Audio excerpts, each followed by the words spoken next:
नमस्कार दोस्तों, story audio book Mumbai channel में आपका स्वागत है। अगर आपको यह कहानी पसंद आती है तो चैनल को सब्सक्राइब करें। तो चलिए शुरू करते हैं। बंसल विला में अब तक आप लोगों ने सुना कि किस तरह से जयेश रावत को छुड़ाने हर्षवर्धन की दादी बंसल विला जाती है, लेकिन कावेरी बंसल सुषमा की बेइज्जती कर देती है और जयेश रावत को बाहर निकालने के लिए मना कर देती है। कावेरी दादी की स्ट्रेट फॉरवर्ड बात सुनकर सुषमा का चेहरा काला पड़ गया। पायल को भी गुस्सा रहा था, लेकिन वो कुछ कर नहीं सकती थी, इसीलिए वह थोड़ी नाराज आवाज में बोली, ऐसा कुछ नहीं है दादी, मेरे डेट ऐसा कुछ नहीं कर सकते। आपको जरूर कोई गलतफहमी हुई है। वैसे भी उन्हें ऐसा करने की क्या जरूरत है? वो रावत परिवार के बेटे हैं, उन्हें साजिश रचने की क्या जरूरत है? यह सुनकर वहां खड़े हर कोई उसे मजाक भरी नजरों से देखने लगा, जैसे वह कोई जोकर हो, क्योंकि हाई सोसाइटी में हर किसी को पता था कि जयेश रावत नाजायज बेटा है। यहाँ तक बाहर पब्लिक में भी यह बात छुपी हुई नहीं थी, और हाई सोसाइटी में नाजायज बच्चों को कुछ खास वैल्यू नहीं मिलती थी। फिर भी पायल प्राउड होकर रावत परिवार का नाम यूज कर रही थी, जिसे सुनकर बंसल परिवार को उसे घिन महसूस हो रही थी। लेकिन मीनल देवी की वजह से कुछ नहीं बोलते। तभी बंसल परिवार के हेड केशव बंसल थोड़ी नाराज आवाज में बोली, हमें कोई गलतफहमी नहीं हुई है, और वैसे भी यह देश की सुरक्षा का मामला है, और आपको क्या लगता है हम आपसी रिश्तों की वजह से उसे ऐसे ही निपटा सकते हैं?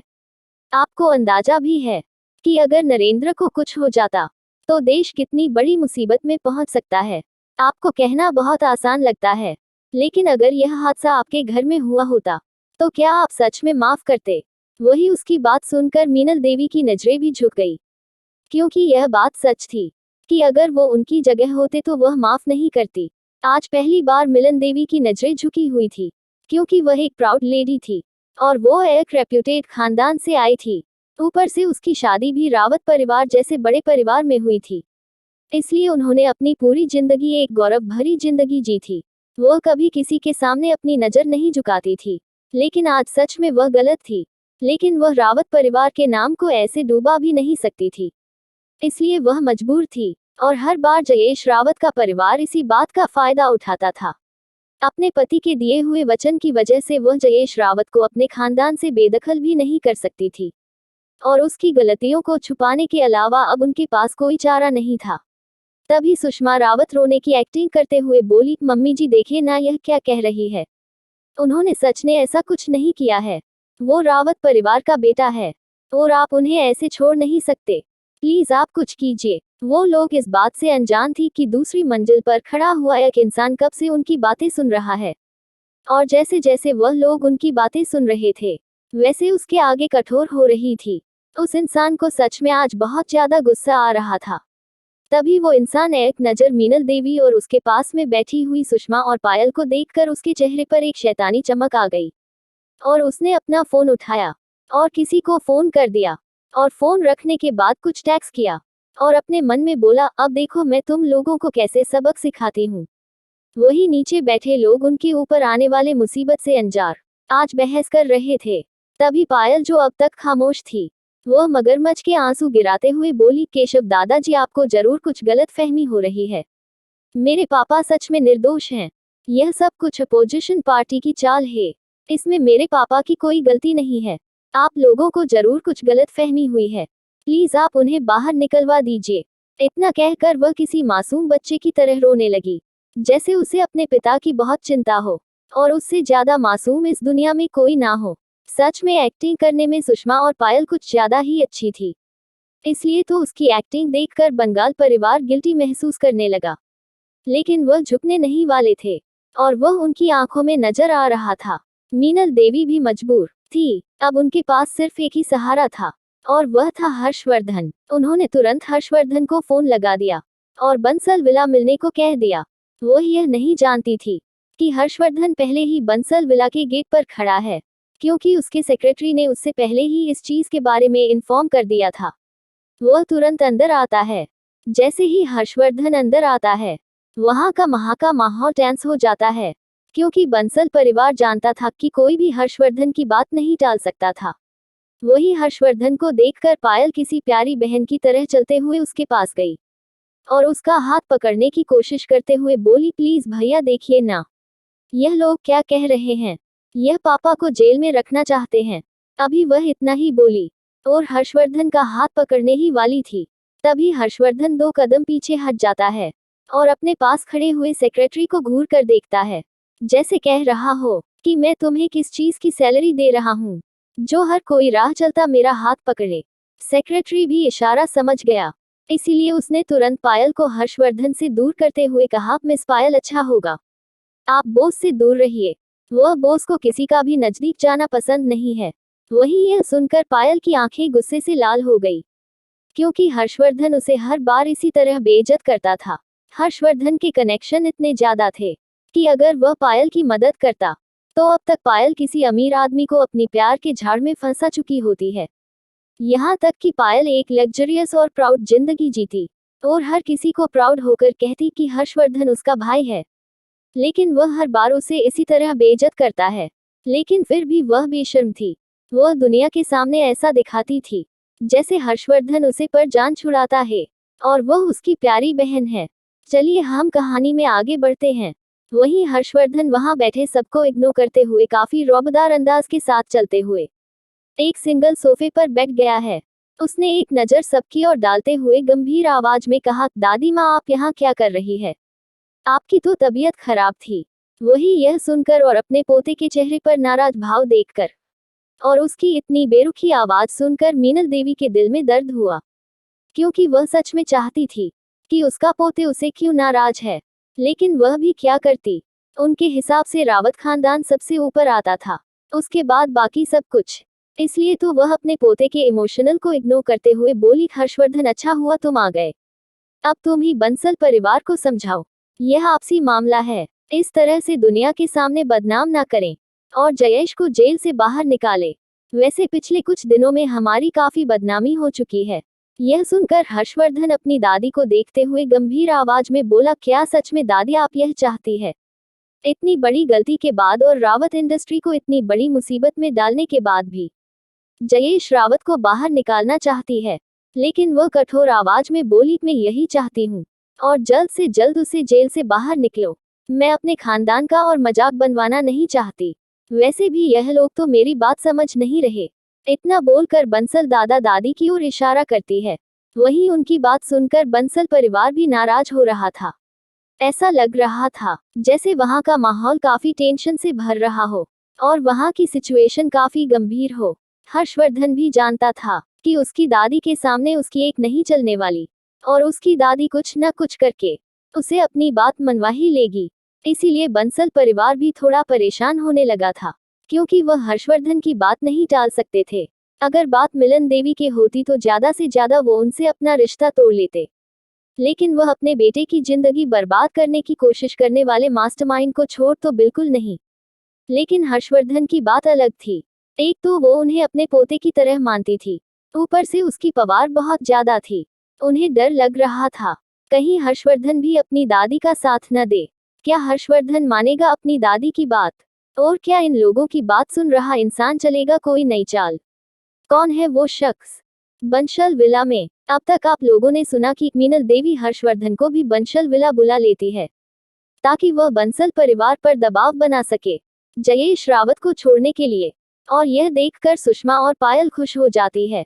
आखिरकार हर बार की तरह कितनी भी बड़ी गलती करने के बाद भी वह लोग आराम से बच जाएंगे, लेकिन उनको नहीं पता था कि उन पर अब अनाया की नजरें पड़ चुकी है।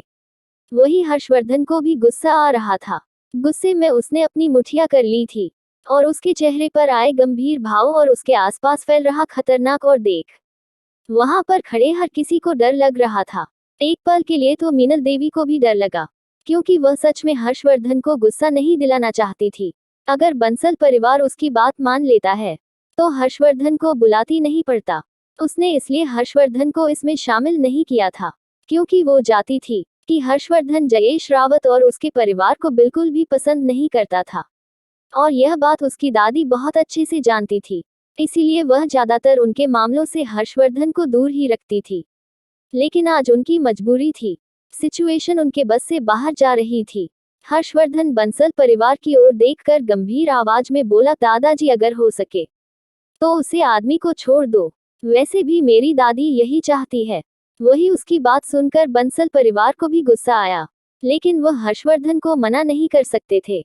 आखिरकार वह उसे अपने बेटे की तरह मानते थे। वैसे भी उसकी कोई गलती नहीं थी।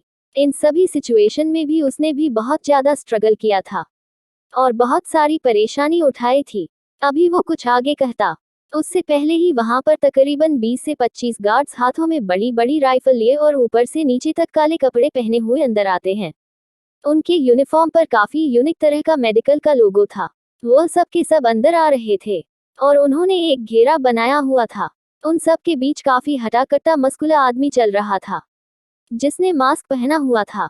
वो सभी गार्ड्स वहां लाइन से खड़े हो गए। वो आदमी आगे आते हुए रुखी आवाज में बोला, वह बाहर नहीं आ सकता। तभी सबकी नजरें उन लोगों पर गई, तो जहां सुषमा और पायल दोनों गुस्से से पागल हो रही थी। पायल तो गुस्से में चिल्लाकर बोली, तुम बकवास करना बंद करो। बीच में बोलने वाले तुम होते कौन हो? यह हमारे परिवार का मामला है और तुम लोगों को अंदर किसने आने दिया? यहाँ की सिक्योरिटी क्या इतनी कमजोर है? वही उसे इस तरह से बकबक करता देश उस आदमी को भी गुस्सा आया। वह गुस्से में अपनी कठोर आवाज में बोला, जबान संभाल के बात करो। और जैसा कि मैंने कहा, जयेश रावत बाहर नहीं आ सकता। जहां उसकी बात से सुषमा और पायल को गुस्सा आ रहा था, तो वही बंसल परिवार खुश था। वही हर्षवर्धन के चेहरे पर अभी भी कोई इमोशन नहीं थे। वह सोच रहा था कि यह लोग कौन है और ऐसे अचानक अंदर कैसे आ गए। तभी मीनल देवी यानी कि हर्षवर्धन की दादी को भी गुस्सा आया। उसे लगा कि यह आदमी उसकी डिसरिस्पेक्ट पर कर रहा है, इसलिए वह गुस्से में बोली, तुम्हारी इतनी हिम्मत की तुम मेरी बात को टालो। फिर वह हर्षवर्धन की ओर देखकर बोली, हर्षवर्धन अब तुम कुछ भी करो, लेकिन किसी भी हालत में जयेश शाम तक मेरे सामने चाहिए, चाहे उसके लिए तुम्हें कुछ भी क्यों न करना पड़े। इतना बोलकर उसने हर्षवर्धन को ऑर्डर दे दिया। वही उसकी बात सुनकर जहां सुषमा और पायल खुश हो रही थी, वही हर्षवर्धन की आंखें कठोर हो गई थी, लेकिन गॉगल्स की वजह से किसी ने उसे देखा नहीं। वही बंसल परिवार भी गुस्सा हो रहा था, लेकिन उन सब से उलट उन लोगों के कानों में एक कड़क और रौबदार आवाज आई, हर बार आपकी मनमानी नहीं चला सकती। दुनिया में कोई ऐसा भी हो सकता है जो आपसे ऊपर हो, और यह मेरा आखिरी फैसला है कि वह आदमी बाहर नहीं आएगा। यह आवाज जितनी शांत और शीतल थी, उतनी ही भारी और वजनदार थी। यह शब्द ऐसे थे जैसे वह सामने वाले को ऑर्डर दे रहे हो, और हर किसी की नजर उस ओर चली गई जहां से ये आवाज आई थी। तो सीढ़ियों से ऊपर से नीचे तक काले कपड़ों में एक लड़की खड़ी थी, जिसे ऊपर मिस्टीरियस डॉक्टर का कोट पहना था और चेहरे पर मास्क और उसी तरह का व्हाइट हुडी जो उसका चेहरा छुपा रहा था। हाथों में ग्लव्स, उसके शरीर का एक भी अंग नजर नहीं आ रहा था, लेकिन उसके आसपास का ऑरा उतना ही खतरनाक था। उसके पास एक और लड़की खड़ी थी, उसने भी उसी तरह के कपड़े पहने थे। यह कोई और नहीं, हमारी हीरोइन अनाया और उसकी सेक्रेटरी रेशमा थे। वही उस आवाज को सुनकर हर कोई हैरान था। हालांकि हर्षवर्धन ने तो एक नजर में ही पहचान लिया था कि यह उसकी स्वीट हार्ट है, लेकिन बाकी कोई पहचान नहीं पा रहा था। तभी बंसल परिवार को याद आया कि यह तो डॉक्टर एना है, लेकिन हर्षवर्धन की दादी अभी भी अनजान थी। इसीलिए उसने उस अनजान लड़की को देखते हुए गुस्से में कहा, तुम होती कौन हो बीच में बोलने वाली? और यह हमारा आपसी मामला है। कौन हो तुम बताओ, वरना तुम्हारे लिए अच्छा नहीं होगा। वही दादी का यह रूप देखकर तो जहां हर्षवर्धन की गुस्से में मुखिया कश गई थी, वही अनाया मास्क के अंदर से ही एक टेढ़ी मुस्कान देते हुए बोली, आपके पास इतनी अथॉरिटी नहीं है कि मुझे यहाँ से निकाल सके या फिर मुझे कुछ कह सके। और रही बात आपके परिवार के मामले की, तो जिस शख्स को आप बाहर निकाल रही है वह मेरा शिकार है, और पूरी दुनिया में यह हर कोई जानता है कि मैं अपना शिकार नहीं छोड़ता। इतना कहते हुए उसके आसपास का ओरा और खतरनाक हो गया। वही उसकी बात सुनकर दादी माँ को भी कुछ समझ आया, और वह थोड़ी गंभीर आवाज में उसे स्कैन करते हुए बोली, तुम कौन हो? और भला तुम्हारी राजेश से क्या दुश्मनी? और अगर है भी तो इस बार मेरे खातिर उसे माफ कर दो। यह कहते हुए अभी भी उनकी आवाज में थोड़ा घमंड था, लेकिन थोड़ी थोड़ी उन्हें भी परेशानी महसूस हो रही थी, क्योंकि वह एक तजुर्बेकार औरत थी और उसे अनाया के आसपास का ऑरा काफी खतरनाक नजर आ रहा था। और वह समझ गई थी कि उसके सामने खड़ी औरत जितनी सिंपल दिख रही है उतनी है नहीं। वही पायल और सुषमा तो अभी भी बेवकूफ थी, इसीलिए वह गुस्से से अनाया को घूर रही थी।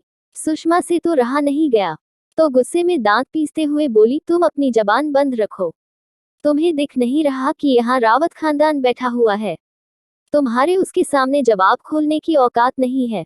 अभी सुषमा ने इतना ही बोला था कि सुषमा के गालों पर एक जोर का तमाचा पड़ा और सुषमा सोफे पर ही पीछे झुक गई। हर कोई बस अविश्वास से उस ओर देख रहा था। यह कोई और नहीं, अनाया के गार्ड्स में से एक गार्ड था जो अभी वहां आया था।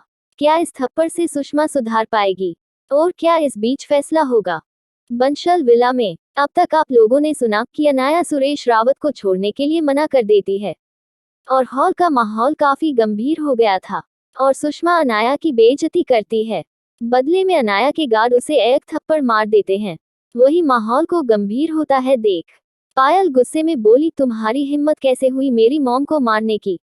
तभी वह आदमी गुस्से में बोला, अपनी जबान संभाल के बात करो।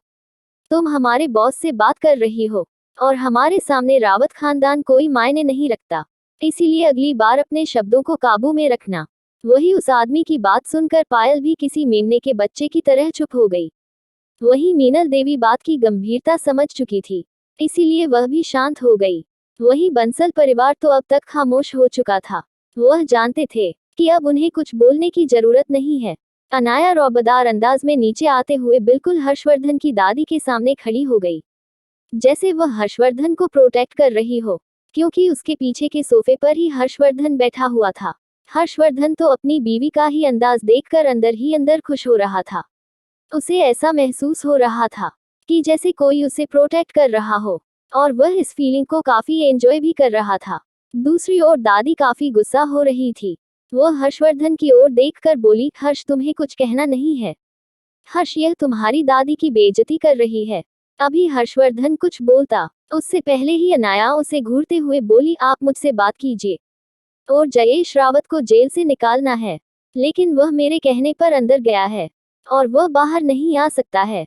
मिनाल देवी भी अपना ईगो सेटिस्फाई करना चाहती थी। उनके अंदर भी काफी घमंड था। वह गुस्से में दांत पीसकर बोली, अब तो वह मुझे किसी भी हालत में बाहर चाहिए। तुम्हारी हिम्मत कैसे हुई मुझसे ऐसे बात करने की? हर्षवर्धन, कुछ भी करो, उसे बाहर निकालो। उसने वापस हर्षवर्धन को ऑर्डर दिया। अब तो अनाया का भी पारा हाई हो चुका था। अनाया एक कड़क आवाज में बोली, मिसेज रावत, यह मेरी आखिरी वार्निंग चेतावनी है, क्योंकि डॉक्टर एना कभी किसी को वार्निंग नहीं देती, बस बर्बाद करती है। और अगर आप फिर भी अपने बेटे को जेल से बाहर करवाना चाहती है तो शौक से करवाए, लेकिन उसके बाद उसकी जिंदा रहने की गारंटी मैं नहीं दूंगी। इतना कहकर उसे अपने कोट के ऊपर से ही अपने गर्दन पर हाथ फिराया। यह करते हुए भी उसके आसपास का और ज्यादा खतरनाक हो रहा था। उनके सभी गार्ड्स डर से कांपने लगे थे। वह समझ गए थे कि उसके बॉस काफी गुस्सा हो रहे हैं। वहीं अनाया की धमकी सुनकर एक पल के लिए तो मीनल देवी भी डर गई। वह गुस्से में बोली, तुम्हारी इतनी हिम्मत, तुम कुछ नहीं बिगाड़ सकती हमारा। यह कहते हुए वह काफी गुस्सा हो रही थी। वही अनाया को यह देखकर मजा आ रहा था। यह अनाया का तरीका था मीनल देवी को सजा देने का। वैसे तो वो उसके प्यारे पति की दादी जी थी, इसीलिए वो कुछ करार नहीं सकती थी, लेकिन फिर भी वो उसे मजबूर करके और यह बता करके उसे भी कोई आगे है, वो उसे नीचा दिखा रही थी। यही सोच के साथ अनाया एक डरावनी हंसी हंसते हुए हर्षवर्धन के पास वाले सोफे पर बैठ गई और अपने पैर पर पैर चढ़ाते हुए बोली, चलिए आजमाते हैं, आप सुरेश रावत को बचा पाती है या मैं उसे मरवा पाती हूँ। वैसे भी उस आदमी ने मेरे दिल के सबसे करीब इंसान को नुकसान पहुंचाने की कोशिश की, ऊपर से मुझे किडनैप किया।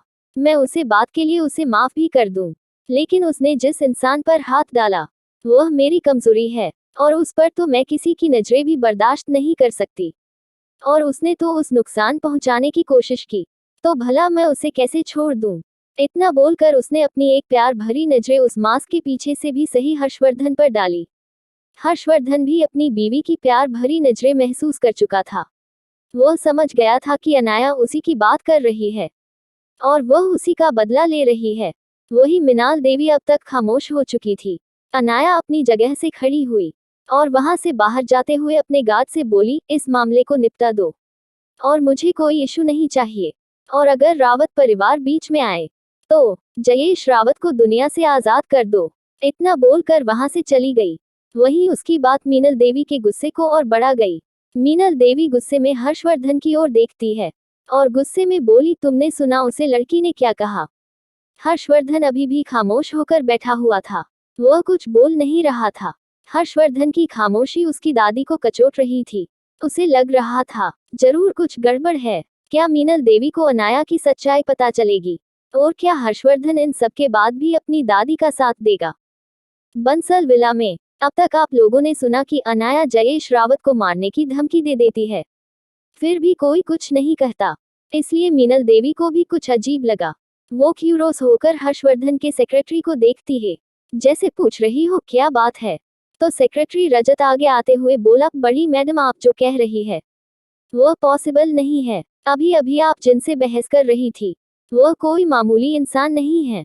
वह दुनिया की जानी मानी डॉक्टर एना है, जिन्हें लोग मेडिकल की दुनिया में भगवान के नाम से जानते हैं। उनकी पावर पूरी दुनिया में बहुत ज्यादा फैली हुई है और उन्हें ऑफेंड करना हम बर्दाश्त नहीं कर सकते हैं। वही उसका नाम सुनकर मीनल देवी भी समझ गई कि यह सच कह रहा है, क्योंकि उसने भी उसे मेडिकल डॉक्टर के बारे में सुना था। अब उसे भी परेशान महसूस हो रही थी, क्योंकि वह जानती थी कि अब वह कुछ नहीं कर सकती और वह अपने पोते हर्षवर्धन को मुसीबत में भी नहीं डालना चाहती थी। इसीलिए वह अपनी जगह पर खड़े होते हुए बोली, ठीक है, इस मामले को ठंडा होने दो, उसके बाद हम कुछ देखते हैं। कुछ वक्त में इनका गुस्सा शांत हो जाएगा। इतना बोलकर वहां से चली गई, क्योंकि वह वहां रुकना नहीं चाहती थी। पहले से ही उन्होंने बंसल परिवार को नाराज कर दिया था। वही उनके जाने से सुषमा और पायल बिल्कुल खुश नहीं थे। वह मीनल देवी की ओर देखकर बोले, आप इसे कैसे जा सकती है? अभी भी वो जेल में है, आप उन्हें बचा सकती है। आप कुछ कीजिए, आपने वादा किया था कि आप हमारी मदद करेंगे। लेकिन मिलन देवो उनका कुछ नहीं सुनती और वहां से चली जाती है। वही पायल गुस्से में चिल्लाकर बोली, वह एक मामूली सी डॉक्टर है, उसके पास इतना क्या खास है? तभी रिधान बंसल, जिसे दूसरों की बेइज्जती करने में बहुत मजा आता है, और वह थोड़े गुस्सा भी था, क्योंकि पायल उसे कब से लस्ट भरी नजरों से देख रही थी।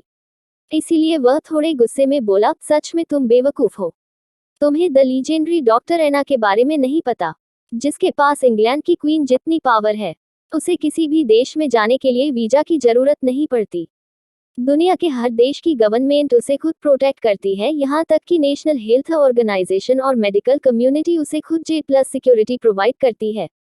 यहाँ तक कि उसकी एक उंगली उठाने से कोई भी देश किसी भी खानदान को नक्शे से गायब करने से पहले एक बार नहीं सोचता। और उसकी मेडिकल फैसिलिटी लेने के लिए दुनिया से बड़े आदमी लाइन में लाइन लगाकर खड़ा रहता है। और तुम इस इंसान को नाराज करने के बारे में सोच रही हो और उसे एक मामूली सी डॉक्टर कह रही हो। सच में तुम्हारा दिमाग घुटनों में है, तुम बेवकूफ हो। वही उसकी बात सुनकर पायल और सुषमा समझ गई कि अब उनकी दाल यहाँ नहीं गलने वाली और वह पूरी तरह से फेल हो चुके हैं। इन सभी तमाचना के बीच एक बार बहुत अच्छी हुई थी कि देश के हालात में काफी सुधार आ चुका था। यहाँ तक कि अनाया ने प्रेसिडेंट का ऑपरेशन भी कर दिया था। जहाँ पॉलिटिक्स में शांति हो चुकी थी और सभी दुश्मन रास्ते से हट चुके थे, वहाँ बंसल परिवार और अनाया का रिश्ता और ज्यादा अच्छा हो गया था। बंसल परिवार के लिए तो अनाया नॉलेज का खजाना थी। वह उन्हें बहुत रेस्पेक्ट देते थे और उनके साथ बहुत अच्छा व्यवहार करते थे। वही प्रेसिडेंट भी अनाया के आभारी थे। दूसरी ओर वहां से जाने के बाद सुषमा और पायल ने भी जयेश को बाहर निकालने की कोशिश की, लेकिन वो कामयाब नहीं हो रहे थे। जब उन लोगों से काम नहीं बना, तो आखिर में थककर सुषमा ने अपने बेटे को फोन किया और उसे सब कुछ बता दिया। उसके बेटे ने आश्वासन देते हुए बोला, मैं आ रहा हूँ, आप चिंता मत कीजिए, मेरे आने के बाद हम उन सबको देख लेंगे जिन्होंने डेट को फंसाने की कोशिश की। आप बस कुछ वक्त के लिए शांत हो जाए। वहीं अपने बेटे की बात सुनकर सुषमा को भी शांति महसूस हुई, क्योंकि उसे अपने बेटे पर कुछ ज्यादा ही विश्वास था कि वह सब कुछ ठीक कर देगा। और यह सच भी था। वह काफी खतरनाक था, यहाँ तक कि वह धोखाधड़ी और घटिया काम करने में अपने माँ बाप से भी 2 कदम आगे था। दूसरी ओर अनाया ने जयेश रावत की जेल में जिंदगी बहुत ज्यादा खराब करके रख दी थी। वह अपने पति का बदला चुन चुन कर ले रही थी, क्योंकि वह जानती थी कि उसके पति के अकेलेपन की वजह यही इंसान है। और उसे यह भी पता था कि हर्षवर्धन के मॉम डेड के मर्डर की प्लानिंग में भी यही शामिल था।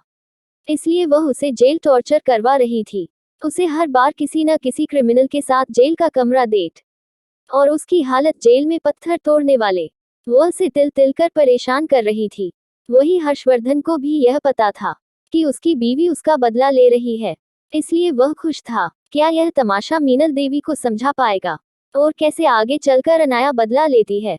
आज माहौल काफी शांत था और उसे हादसे को तकरीबन 4-5 दिन बीत चुके थे। इस बीच सब कुछ शांत हो चुका था। अनाया ने प्रेसिडेंट का ऑपरेशन भी कर दिया था, इसलिए वह रिकवरी स्टेज में थे। सभी हालात ठीक थे और इस बीच हर्ष और ऐना दोनों काफी करीब आ चुके थे। अनाया ने जानबूझकर कपूर खानदान के लोगों पर ध्यान देना बंद कर दिया था। वह जानती थी कि अब उनके पास कोई रिसोर्स नहीं बचे हैं, बस उन पर कुछ आदमियों को नजर रखने के लिए कह दिया था। वह लोग अभी ब्रेकफास्ट टेबल पर बैठकर ब्रेकफास्ट कर रहे थे, जहां हर्षवर्धन काफी लवी डबी हो रहा था। उसने सुबह सुबह ही अनाया को बाथरूम में परेशान किया था और उसने सुबह सुबह ही अनाया पर बहुत ज्यादा प्यार बरसाया था और एक अच्छा वक्त वॉशरूम में बिताया था। काफी परेशान करने के बाद वह उसे डाइनिंग टेबल पर लाया था और वहां भी वह उसे अपने गोद में बिठाकर खाना खिला रहा था। अनाया वैसे तो काफी शर्मा रही थी, लेकिन इन सबको काफी एंजॉय भी कर रही थी। वह खाना खाते हुए अपना फोन स्क्रॉल कर रही थी। तभी हर्षवर्धन गंभीर होकर बोला, बीवी तुम्हारी सौतेली बहन कुछ प्लानिंग कर रही है। यह सुनकर अनाया उसे कंफ्यूजन से देखती है, तो हर्षवर्धन उसे देखते हुए बोला, वह पिछले कुछ वक्त से काफी मिस्टीरियस बिहेव कर रही है।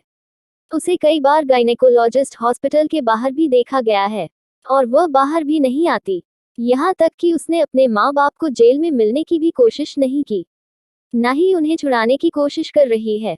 इतना बोलकर उसने अपना फोन शुरू करके उसमें कुछ न्यूज़ चला दी, जिसमें जानवी दुबे की हॉस्पिटल जाने की कुछ तस्वीरें थी और यह कहा जा रहा है कि वह प्रेग्नेंट थी और यह बच्चा और किसी का नहीं विशाल मेहता का है। इस बीच मेहता परिवार में भी काफी उथल पुथल चल रही है। वह भी जानवी से मिलने की कोशिश कर रही है और मैंने सुना है कि पिछली बार जानवी और विशाल मेहता की मां की मीटिंग हुई है। उसमें बात क्या हुई है वह तो नहीं पता चला, लेकिन ऐसा लग रहा है जैसे विशाल की मां ने जानवी को धमकाया। लेकिन बाद में क्या हुआ कि विशाल की मां जानवी को अपने साथ मेहता परिवार ले गई। ऐसा लग रहा है जैसे उन लोगों ने जानवी को अपना लिया और उन बच्चे को अपना नाम दे दिया। और एक बुरी खबर यह भी है कि इसमें जिंदल परिवार में भी काफी बदलाव नजर आ रहा है। लगता है वहां पर काफी हलचल हो रही है। तुम्हारे दुश्मन काफी उछल रहे हैं। यह सुनकर अनाया ब्रेकफास्ट करते हुए टेढ़ी मुस्कान के साथ बोली, चलिए अब इन लोगों से निपटने का भी वक्त हो गया। काफी वक्त हो गया है। इन लोगों ने सुकून भरी जिंदगी जी ली है। वही अपनी बीवी के चेहरे पर आई शैतानी मुस्कान देखकर हर्षवर्धन भी खुश हो गया। वह समझ गया कि जरूर उसकी बीवी कोई प्लानिंग कर रही है। दूसरी ओर विशाल मेहता के घर पर कुछ अलग ही तमाशा चल रहा था, क्योंकि विशाल की मां जानवी को घर लेकर आ गई थी। उसने सारी छानबीन करवा ली थी और उसे अब यकीन हो चुका था कि यह बच्चा विशाल का है। और जानवी की मां भले ही खुद को कितना भी मॉडर्न दिखा ले, लेकिन वह पुराने ख्यालात वाली थी। उसके हिसाब से जानवी के पेट में मेहता परिवार का चिराग पल रहा था, तो वह जानवी को ऐसे तो नहीं जाने दे सकती थी। जानवी जो खुद को बेचारा दिखाने की भरपूर कोशिश कर रही थी, लेकिन वह दिल ही दिल बहुत खुश हो रही थी, क्योंकि यह उसी की प्लानिंग थी। दरअसल कुछ वक्त पहले जानवी को जब एहसास हुआ था कि उसके पीरियड्स मिस हो गए थे, तो उसे शक हुआ था कि कहीं वह प्रेग्नेंट तो नहीं है, क्योंकि कुछ वक्त पहले उसकी मां के कहने पर उसने विशाल के साथ एक रात बिताई थी। लेकिन उसे शक था। जब उसने चेकअप करवाया तो पता चला कि वह प्रेग्नेंट है, लेकिन उसका बच्चा बहुत अनस्टेबल है। उसे 1 महीने तक बहुत अच्छे से खुद का ध्यान रखने की जरूरत है। इसीलिए उसने खुद को अपने ही अपार्टमेंट में लॉक कर दिया था और खुद का बहुत अच्छे से ध्यान रखती थी, क्योंकि यह बच्चा उसका मेहता परिवार में जाने की चाबी थी। उसका बॉलीवुड में करियर पहले ही बर्बाद हो चुका था और अब न ही वह कपूर खानदान की प्रिंसेस रही थी। अब उसका हाई सोसाइटी में रहने का और अच्छी जिंदगी जीने का सिर्फ एक जरिया था। वह था उसका बच्चा और वह उसे खोना नहीं चाहती थी। इसीलिए उसने मेहता परिवार को फंसाया और मीडिया में यह सारी न्यूज़ फैला के वह गायनेकोलॉजिस्ट हॉस्पिटल की मुलाकात ले रही है, और बाकी सारी न्यूज़ तो उसके सेक्रेटरी मोहित शुरी ने फैला दी थी। फिर चाहे उसके लिए कुछ भी क्यों ना करना पड़े, इन सभी साजिशें की मास्टरमाइंड वह खुद ही थी और वह जानती थी कि मेहता परिवार उसे पर इतनी आसानी से यकीन नहीं करेगा। इसीलिए उसने कई सारे ऐसे सबूत भी छोड़े जिससे यह साबित हो रहा हो कि वह बच्चा उसका और विशाल का ही है। और जैसा उसने चाहा था, विशाल की मां को उस पर यकीन हो गया, इसलिए वह उसे लेकर घर चली गई। क्या सच में वो बच्चा विशाल का है? और क्या वो उसे अपनाएगा?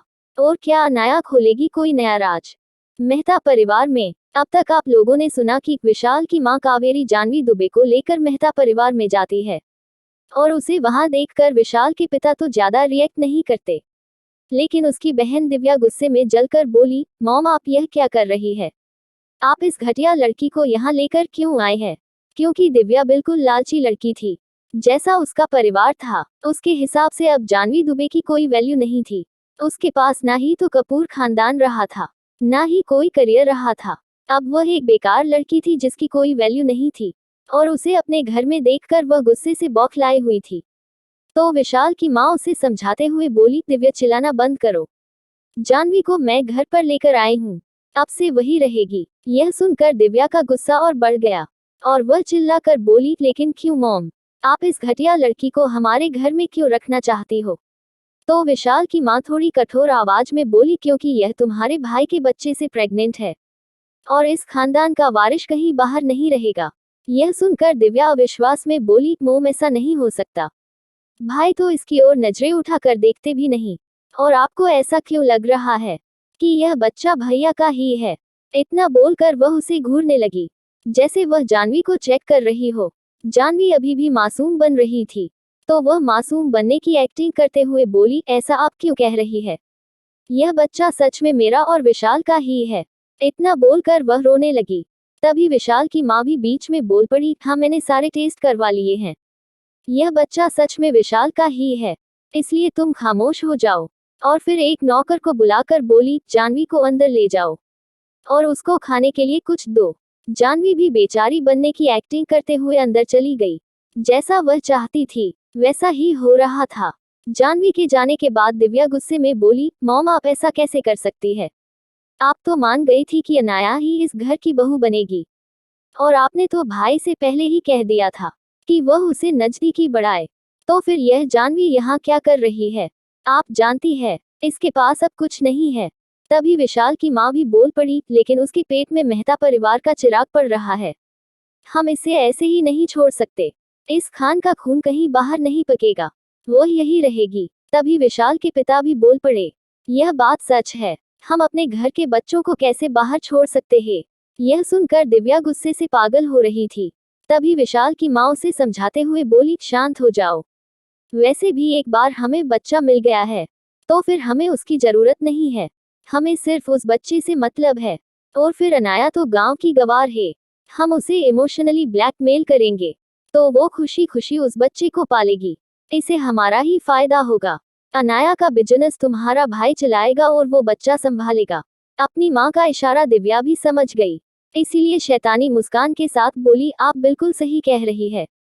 एक बार बच्चा इस दुनिया में आ जाए, बाद में हम उसे घर से बाहर धक्के मार के निकाल देंगे।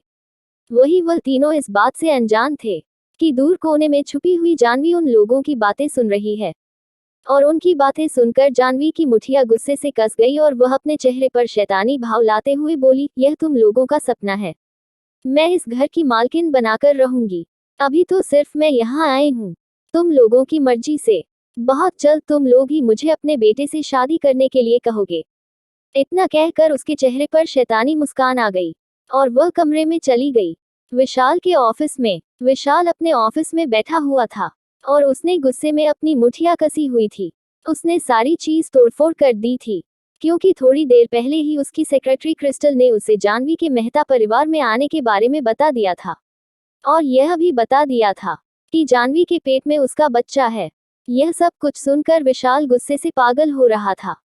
उसके लिए अब यह बर्दाश्त करना मुश्किल था कि जानवी उसकी जिंदगी में आए, क्योंकि वह ठान चुका था कि वह चाहे किसके भी साथ रेत बिताए, लेकिन उसकी घर में सिर्फ अनाया ही आएगी।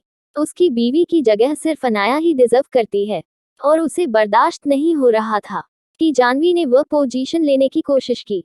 भले ही उनकी शादी नहीं हुई थी, लेकिन फिर भी विशाल को बर्दाश्त नहीं हो रहा था, इसलिए उसने पूरे कमरे में तोड़फोड़ कर दी थी। क्रिस्टल तो आज विशाल का यह रूप देखकर डर से कांप रही थी। क्योंकि उसने विशाल के बुरे से बुरे व्यवहार को बर्दाश्त किया था। वह जानती थी कि विशाल का गुस्सा अच्छा नहीं है, लेकिन विशाल ने ऐसी हैवानियत कभी नहीं दिखाई थी, क्योंकि उसने गुस्से में क्रिस्टल को भी घायल कर दिया था। और क्रिस्टल भी कोने में सोफे पर दुबक कर बैठी थी और उसकी आंखें भी नम हो चुकी थी। विशाल गुस्से में चिल्लाकर बाहर देखते हुए बोला, नहीं जानवी, तुम मेरा सपना बर्बाद नहीं कर सकती। तुमने मेरी अनाया की जगह लेने की कोशिश की, मैं तुम्हें जिंदा नहीं छोड़ूंगा। इतना बोलकर वह अपने बाल खींचने लगा। वही उसका यह पागलपन क्रिस्टल देख रही थी और उसे खुद को नुकसान पहुंचता देख वह डरते हुए उसके पास गई और उसे पीछे से अपने बाहों में करते हुए शांत आवाज में बोली, विशाल शांत हो जाओ। तुम उसे रास्ते से हटाने की दूसरी प्लानिंग सोच सकते हो, अभी शांत हो जाओ। वही क्रिस्टल के हाथ और उसके ऐसे उसके शरीर को सहलाने से विशाल को अच्छा महसूस होने लगा और वह खुद को शांत करता है। अब उसके अंदर बेचैनी बढ़ने लगी थी, तो वह क्रिस्टल को अपनी बाहों में उठाता है और वहीं के प्राइवेट कमरे में जाकर उसे बिस्तर पर फेंक देता है और उसके ऊपर भूखे भेड़िया की तरह टूट पड़ता है। उसने एक ही झटके में क्रिस्टल की ड्रेस फाड़ दी। वही क्रिस्टल उसका यह बिहेवियर देखकर एक पल के लिए तो डर गई, लेकिन फिर वह खुद भी उसका साथ देने लगी, क्योंकि वह दोनों ही बेड पार्टनर थे। उन दोनों को ही पता था कि जब गुस्सा आता है तो वह दोनों ही एक दूसरे पर फ्रस्ट्रेशन निकालते थे। आज भी बिल्कुल वैसा ही हुआ। विशाल पागलों की तरह क्रिस्टल के साथ मस्ती कर रहा था और अपना फ्रस्ट्रेशन निकल रहा था। वही क्रिस्टल भी उसका साथ दे रही थी, लेकिन क्रिस्टल इस बात से अनजान थी कि विशाल उसके अंदर अनाया को खोज रहा है। वह बार बार उसके अंदर अनाया को महसूस कर रहा था और क्रिस्टल को किसी कुत्ते की तरह स्मेल कर रहा था, जैसे वह अनाया के महक खोज रहा हो। लेकिन उसे अनाया की शुगर नहीं आ रही थी, इसलिए वह और वाइल्ड हो रहा था। उसे बस अनाया अपने पास चाहिए थी, बाकी उसे कुछ भी नहीं चाहिए था। वह पागलों की तरह क्रिस्टल के साथ वाइल्ड होने लगता है। उसे इस बात का भी होश नहीं रखा कि वह इतना वाइल्ड हो गया है कि क्रिस्टल तकरीबन बेहोश होने को आई है, लेकिन वह फिर भी किसी भूखे भेड़िया की तरह 3 घंटे तक उसके साथ वक्त बिताता रहा और आखिर में थक हार कर क्रिस्टल बेहोशी हो गई। विशाल ने जानवी का सारा गुस्सा क्रिस्टल पर ही निकाल दिया और विशाल यह सोच रहा था कि वह कैसे जानवी से पीछा छुड़ाए। वह बिस्तर पर लेटा हुआ छत को घूरते हुए यही सोच रहा था कि उसे क्या करना होगा कि जानवी उसका पीछा छोड़ दे। क्या जानवी छोड़ेगी उसका पीछा? और क्या मेहता परिवार अपनी प्लानिंग में होगी कामयाब?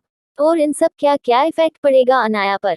अगर आपको अगला एपिसोड चाहिए तो लाइक करें, कमेंट करें और चैनल को सब्सक्राइब करें।